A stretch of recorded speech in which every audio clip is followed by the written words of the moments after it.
In this video, we will discuss the matrix method to solve the problem of a particle in an infinite well in quantum mechanics.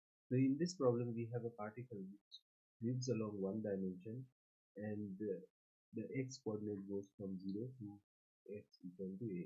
The potential energy is 0 here and it is infinite outside.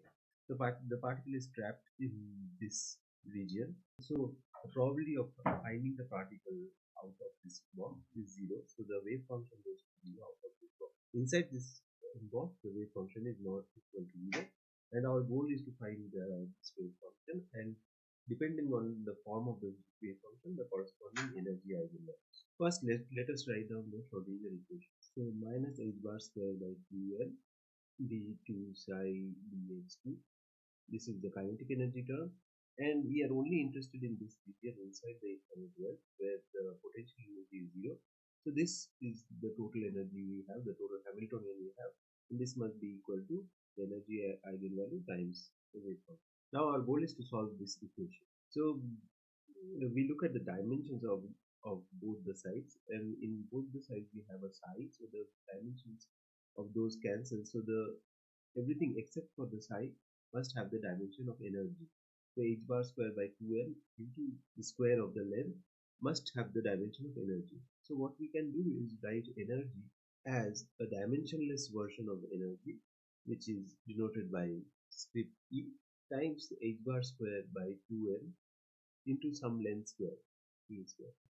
Also, we measure length in units of A, where A is the width of the box. This is A. We introduce a dimensionless length, which we denote by xi. X is equal to xi times A. So after doing that, this equation simplifies a lot, and this second derivative with respect to x becomes the second derivative with respect to xi times A square in the denominator. And if we write everything, then we get this form of the equation. So minus d2 psi d xi2 is equal to just this dimensionless energy times psi. Every other constant drops out of the equation. So in this picture, in terms of xi, our box size becomes 1 because we are measuring in units of A. So this corresponds to xi is equal to 0, and this point corresponds to xi is equal to 1. So our goal here is to solve this Schrodinger equation, this dimensionless version of the Schrodinger equation, where xi represents length, the dimensionless form of length measured in units of A, and epsilon represents energy. It is measured in units of h bar square divided by 2 a square. The normalization also needs attention. In our original picture, if we integrate psi square, mod of psi square over all space, we should get 1.